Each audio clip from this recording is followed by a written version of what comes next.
All right, here's the question.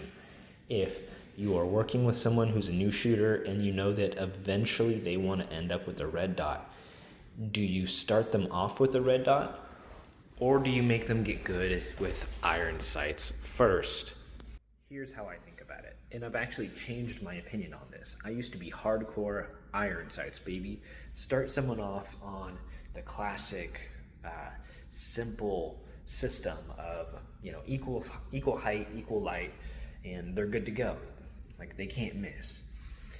It's actually not that simple though.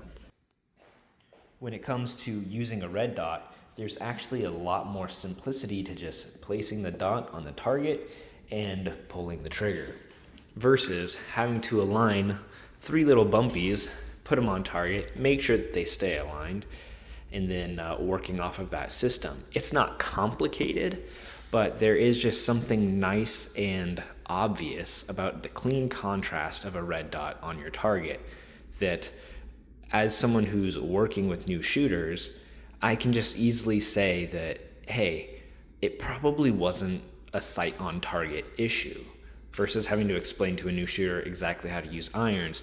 Now, it's all the same thing, right? I mean, either you have a good, clean grip and presentation with irons, or you have a good, clean grip and presentation with red dot. There's really not much of a difference between the two.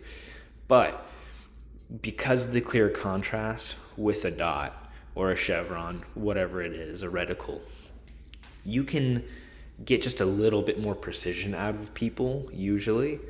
And, it just takes some of the guesswork out. Not to mention, it's an excellent training tool. The ability to just more clearly and cleanly see your recoil pattern with a red dot. And man, when you come up, you bring that gun up onto target. With iron sights, you can do a little bit of subconscious cleanup work to get your sights aligned.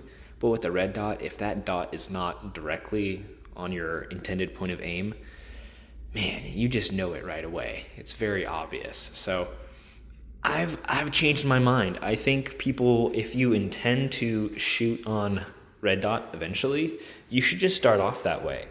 Why learn a different system just knowing that you're going to have to move to an alternate system later on? Just start off in the system that you want to use long term.